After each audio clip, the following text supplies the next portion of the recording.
So NotebookLM is a Google kind of skunkworks project right now. It's in full development, so it's not as polished as other Google things may be. So I just want to kind of point that out. Why I'm using NotebookLM is because it's relatively simple to use, as you'll see today. It also has a little more security around it than most of the other bots that you use. One of the things that I wanted to point out is there is this portion. This is their help site. Essentially, anything you put in here you should be either willing to share or it's already public. In this case, I'm going to be putting my resume in there. It's shared a million times over, but there are ways to adjust things. So as you can see, the goal here is to kind of isolate things. The first step for Notebook LM is simply to create your notebook. Once you create a notebook, anything you put in it is prevented from the internet. So essentially, it's your walled garden where you can ask questions that you may or may not ask other chatbots. We'll show you how I do that as we go. So the first thing we want to do is to create our notebook. It immediately prompts us for sources. The sources are things that you will use to behave as the expert, right? So this is the information you're going to give Notebook LM. So when you ask questions, it's only going to look at that information. Notebook LM does not go out to the internet. Okay. It just only asks question or answers questions about the information you give it. So immediately it's a self-contained box. Normally I'm not prepared to add sources immediately. So I'm going to close this box here. And I typically will just come up here and add a title to it so that I can get going. Over time, when you are working, you are going to fill up this field here. This is the home page for Notebook LM, and it's going to get dozens and dozens and dozens. So you want to make sure that your notebooks are well named. So the first thing I'm going to do is go back into that notebook, and now I'm going to add a file to it. The first thing that I'm going to add to it is a resume that I call super. So the super resume, as we may have discussed earlier, is that resume that doesn't quite fit 2 pages, right? It may be 3 or 4 pages, and you're going to weed it out based on the various jobs that you're going to go after. So immediately by uploading my resume, which it will break down into text and you can look at it and see what's there, it immediately becomes the source and the only source right now. And that's fine because we're just preparing. So I've gone ahead and done a little bit of work here and I found a job that I'm interested in applying for. And one of the things that I typically do before I even go into the notebooks is find out about this company. I have used Microsoft Edge over Chrome, Google Chrome for a while now because of this capability of having Copilot inside of the browser itself. So this little button up in the upper right corner will get you Copilot and you can size it down the way you want.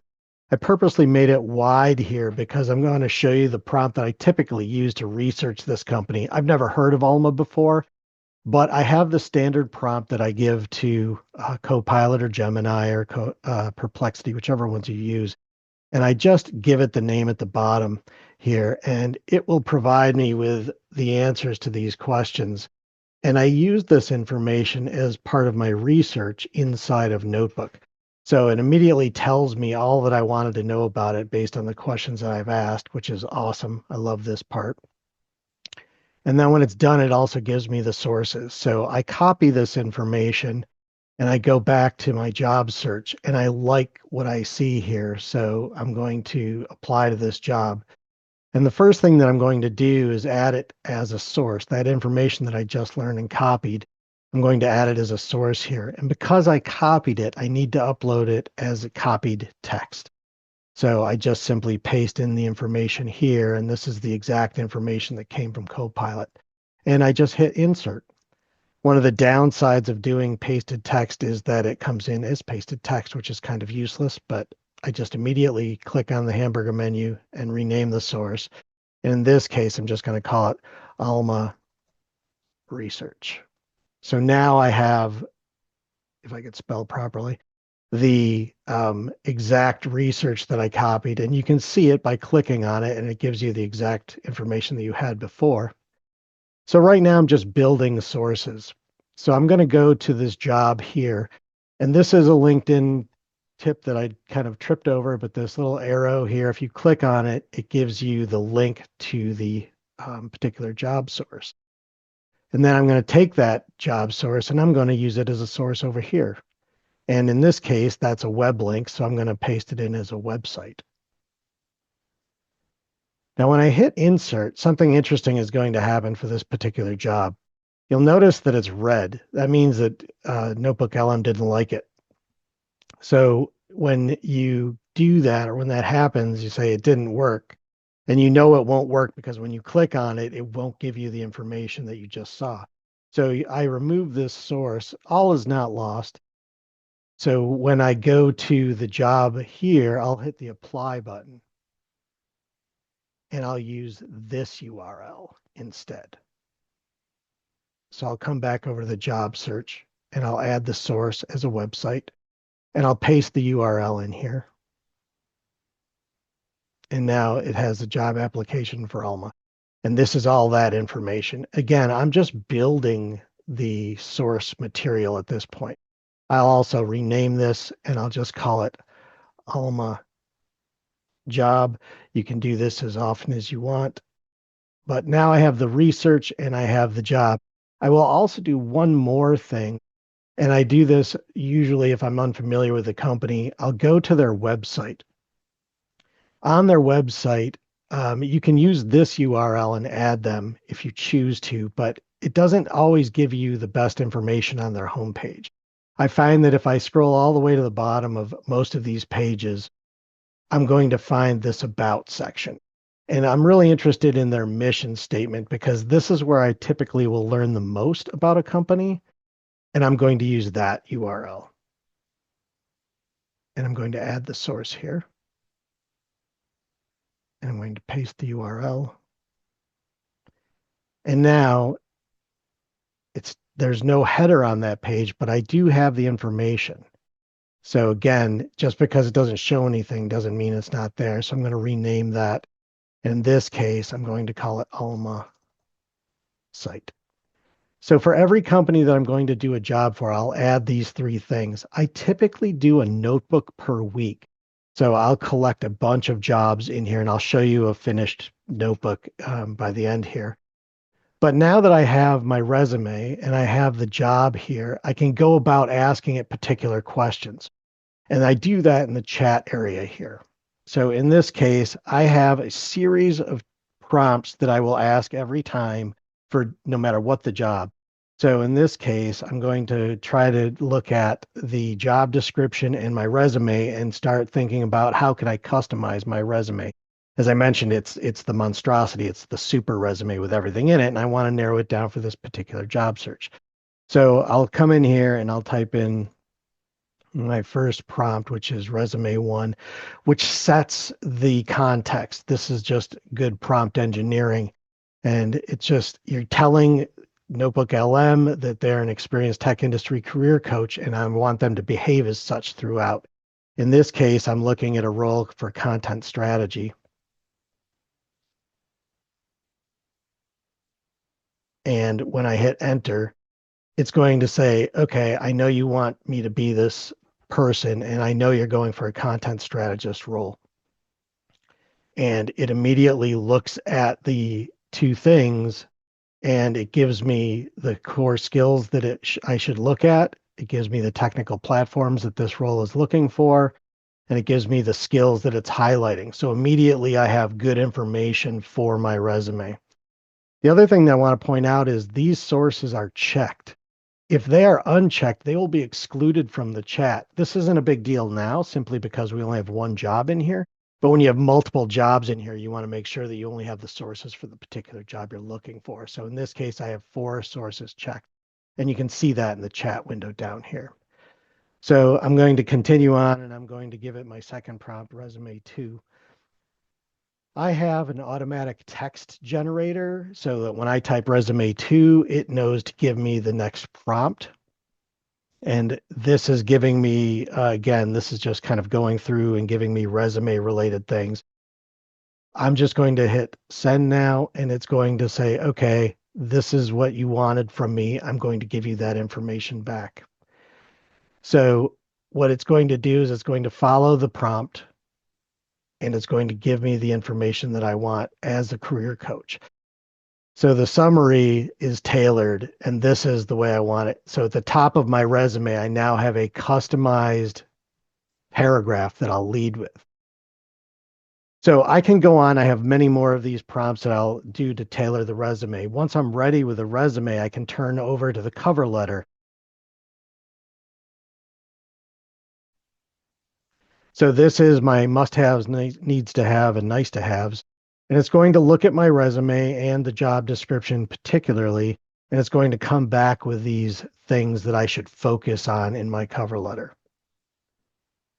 And again, based on the job role, it's giving me all the information I need right here. So it's bolding the important things that I should focus on in my cover letter. So again, cover 3, it gives me more. I want to stand out from the others. So it's going to reverse engineer, and it's going to say, what is the biggest problem these folks are trying to solve? And it's going to give me the answer. And what we're doing is we're building to the first draft of the cover letter. It gave me the core issue that I'm trying to tell them that I can solve and things that I need to work with them on. Now I go to cover 4, and here's where we go. It's going to attention grabbing hook for my cover letter. So this is the first paragraph, and then I just hit send, and it's going to come back with a paragraph, and it's going to give me that paragraph, not only the text, but it's going to give me 4 variations of it. And I can go through here and I can see which variation I like the best. Now I'm going on to cover 5, and it's going to say, I like option whatever. So which one of these options did I think was the best? Just off the top of my head, I'm going to say I liked option 3. And now it's going to write the next set of paragraphs for me. So again, it's giving me this, and now I go cover 5. This sounds like a lot, but it's really simple to do, and I can easily show you when we have more time to do this. There's the second paragraph of it based on our conversation. And then we go down to say cover 6. So now I'm saying put it all together, wrap it up, give me the final paragraph of this. And then once it's done here, it will give me my entire cover letter as well as the closing paragraph. So here's the complete cover letter, the first draft of it. It's a little long, so I'm going to edit it. And then I'm going to stop there. I'm going to copy it, paste it into Word, and now I can fine tune it so I can quickly generate cover letters for it. So that's how I will use this for resumes, cover letters, because by giving it the job information, it gives me all that detail and saves me so much time from having to just go through it all by hand. With this first draft, if I have questions, I can go back to these sources and double check them, but I do have it available to me. The other thing that I wanted to point out before we get too much further is this studio aspect over here. The studio is where you can get a podcast of what we just went through. Now, there's no reason necessarily to make this into a podcast, but this audio overview is very interesting, and I'm going to hit generate. What it's going to do is it's going to look at my sources and the questions that I asked, and it's going to give me a 2-person narrated podcast. Sometimes I find this is useful when it's very complicated, because hearing it is another avenue that helps me understand it better. We'll let that go for now. While that's generating, I'm going to go back to one of these other things here. This chat is temporary, okay? So if I sign out and sign back in, this chat will be gone. So what you can do is you can save a particular thing to a note. For example, I chose variation 3 here, but if I was kind of on the fence between variation 3 and 4, I'll say save to note. And now I have that information saved to the side. So I can come back later and say, yeah, I kind of liked it better this way. I'm going to go with variation 4. And I can come in here and say, this is what I wanted for my cover letter instead. So let me go with that. So the other nice thing about these notes is if for some reason I want this to become source material, down here on the right, I can say convert to source. And it will now become this searchable information, so I can actually ask questions about that particular option. But if I don't want it, I just simply go to the source or to the hamburger menu and I just do remove source. When you remove the sources, there is no way back. You've deleted it. It's gone. So be very careful and be very methodical as you do these things. Similarly, for these notes, if you delete this note, know that it'll be gone. The other aspect that I wanted to point out was this study guide.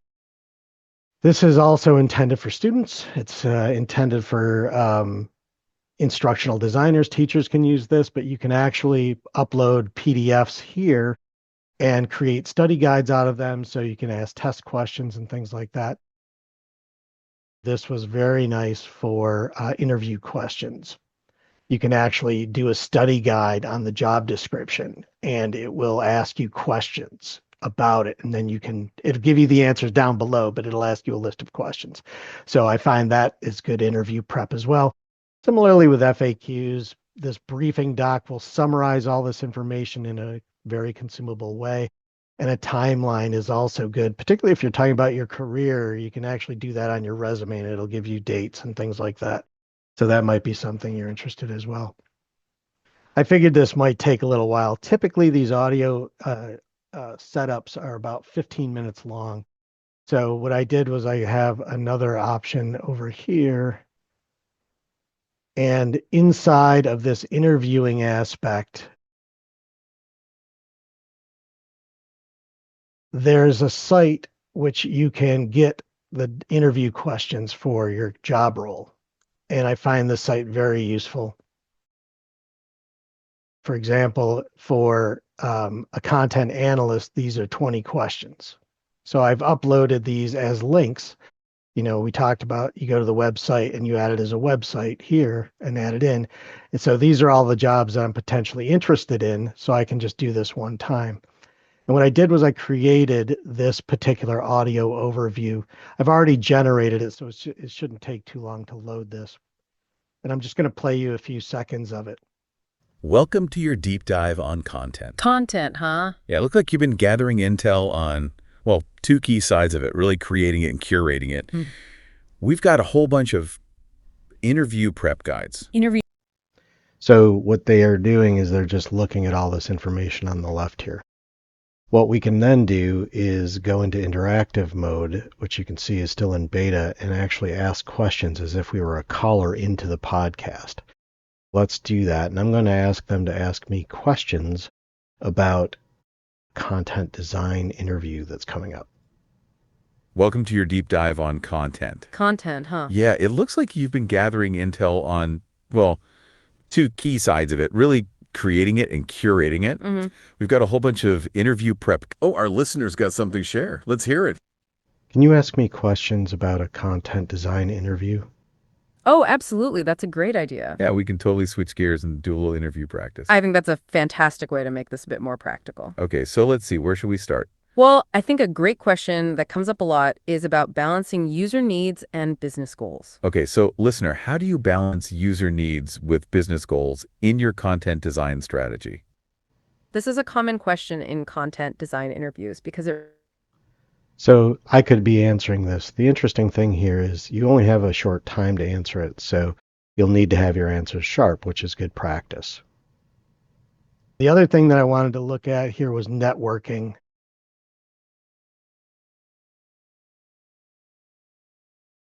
With the networking side of things, we talked about how you can go to LinkedIn and find a person and download their profiles, right? So the important part is when you do that, you save it as a PDF. And when you save it as a PDF, you can upload it to a notebook. These are folks that I've reached out to over time, and you can see that it is their public profile on LinkedIn. So I can come in here and I can ask it questions about networking. So, for example, I have the same kind of prompts over here, and I saved my prompts as a note in this case. And so if I am going to try to talk with Rachel Mullins, because I have Rachel in here as a source, and I'm just going to uncheck them all and just focus on Rachel. And I'm just asking for things that I have in common with her and things that might get me a informational talk with her. So it's looking at her profile right now, and it's going to kind of find me a phrase or something that I can ask about. 300 characters or less is the Connect version of LinkedIn, and then you get 2,000 characters if you're shooting an InMail. So I ask for both. And in this case, it's giving me my commonalities with Rachel. It's giving me a summary of her accomplishments. And then it's giving me strategies for connecting with her on LinkedIn. And then the very bottom here, I can ask about how to get the connect. So I go, this automatically gives me a quick 300 character I can paste into LinkedIn. Those are the things that I really wanted to show you today. And I'll just open it up for questions.